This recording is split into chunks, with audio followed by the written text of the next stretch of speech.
Mensagem do livro Por que tarda o pleno avivamento? De Leonard Ravenhill, uma obra publicada pela editora Betânia. Sexto capítulo. Por que tarda o avivamento?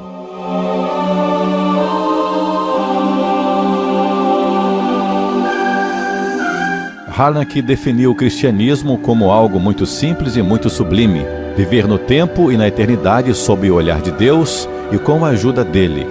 Ah, se os cristãos pudessem estar conscientes da eternidade!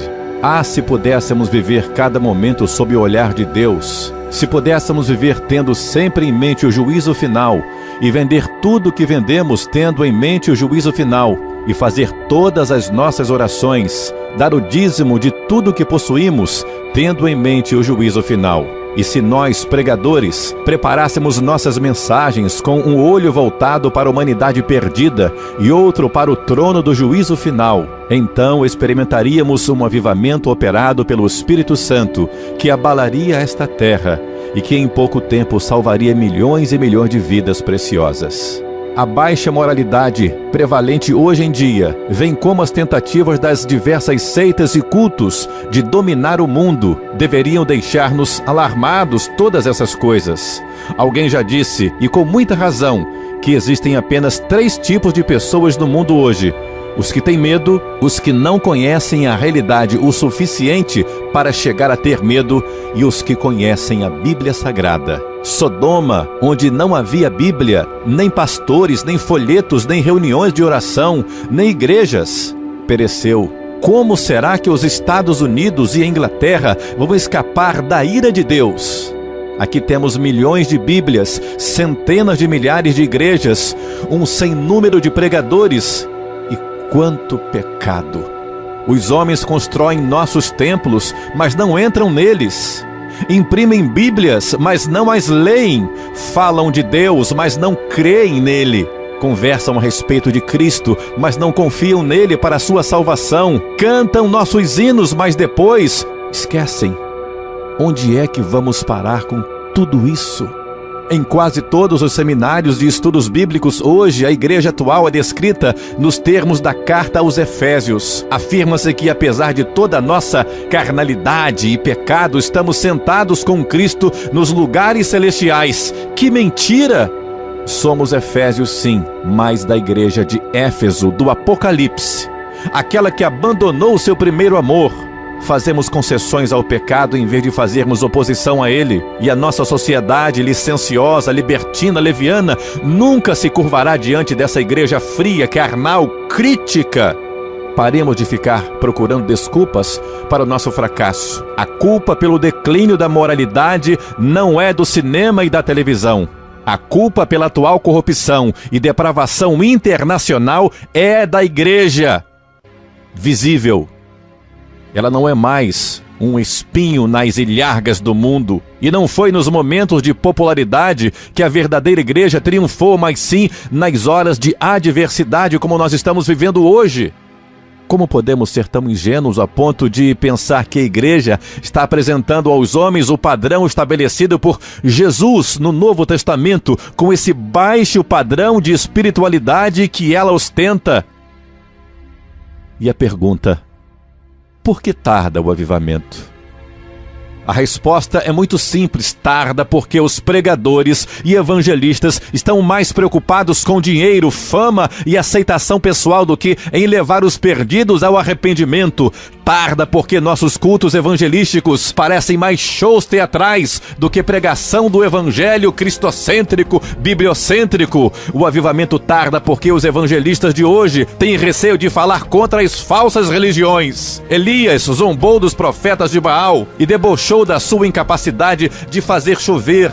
Seria melhor que saíssemos à noite, como fez Gideão, e derrubássemos os poste-ídolos dos falsos deuses do que deixar de realizar a vontade do Senhor. As seitas anticristãs e as religiões ímpias desta nossa hora final constituem em um insulto contra o Deus vivo e verdadeiro. Será que ninguém fará soar o alarme? Ninguém tocará a trombeta? Por que não protestamos? Se tivéssemos metade da importância que julgamos ter e 1/10 do poder que pensamos possuir, estaríamos recebendo um batismo de sangue tanto quanto recebemos de água e fogo. As portas das igrejas da Inglaterra se fecharam para João Wesley, e um de seus críticos disse que ele e seus tolos pregadores leigos, esses grupos de funileiros, garis, carroceiros e limpadores de chaminés, estão saindo por aí a envenenar a mente das pessoas. Que linguagem abusiva, mas Wesley não tinha medo nem de homens nem de demônios. E se Whitefield era ridicularizado nas peças de teatro da Inglaterra da maneira mais vergonhosa possível, e se os cristãos do Novo Testamento foram apedrejados e sofreram todo tipo de ignomínia, por que será que nós, hoje em dia, não provocamos mais a ira do inferno, já que o pecado e os pecadores continuam sempre os mesmos? Por que será que somos tão gelados e enfadonhos? É bem verdade que pode haver muito tumulto sem avivamento, mas à luz do ensino bíblico e da história da igreja, não podemos ter avivamento sem tumulto. Santo, bíblico, com arrependimento. O avivamento tarda porque não temos mais intensidade e fervor na oração. Não há tempo. Um famoso pregador, ao iniciar uma série de conferências, fez a seguinte declaração: vim para esta série de conferência com grande desejo de orar. Agora peço àqueles que gostariam de carregar junto comigo esse peso, que ergam uma das mãos e que ninguém seja hipócrita. Um bom número de pessoas levantou a mão, mas lá pelo meio da semana, quando alguns resolveram promover uma vigília, o grande pregador foi dormir. Que hipocrisia! Já não existe mais integridade, tudo é superficial. O fator que mais retarda a vinda do avivamento pleno do Espírito Santo é essa ausência de angústia de alma. Em vez de buscarmos a programação do reino de Deus, estamos fazendo mais propaganda. Que absurdo! Quando Tiago capítulo 5, versículo 17, diz que Elias orou, estava acrescentando um valioso adendo à biografia dele registrada no Antigo Testamento. Sem essa observação, ao lermos ali, Elias profetizou, nós apenas concluiríamos que a oração não fez parte da vida dele. Em nossas orações ainda não resistimos até o sangue, não mesmo. Como diz Lutero, nem ao menos fizemos suar nossa alma. Oramos com uma atitude tipo, o que vier está bom. Deixamos tudo ao acaso. Nossas orações não nos custam nada. Nem mesmo demonstramos forte desejo de orar. Fica tudo na dependência de nossa disposição e por isso oramos de forma intermitente, sem fervor. A única força diante da qual Deus se rende é a oração. Escrevemos muito sobre o poder da oração, falamos muito sobre o poder da oração, mas ao orar não temos aquele espírito de luta. Nós fazemos tudo, exibimos nossos dons espirituais ou naturais, expomos nossas opiniões políticas ou religiosas, pregamos sermões ou escrevemos livros para corrigir desvios doutrinários. Mas quem quer orar e atacar as fortalezas do inferno? Quem irá resistir ao diabo? Quem quer privar-se de alimento, descanso e lazer para que os infernos o vejam lutando, envergonhando os demônios, libertando os cativos, esvaziando o inferno e sofrendo as dores de parto para deixar atrás de si uma fileira de pessoas lavadas pelo sangue de Jesus? Em último lugar, o avivamento tarda porque roubamos a glória que pertence somente a Deus. Reflitamos um pouco sobre essas palavras de Jesus. Eu não aceito glória que vem dos homens. Como podeis crer, vós, os que aceitais glória uns dos outros, e contudo não procurais a glória que vem do Deus único? João 5, 41 e 44.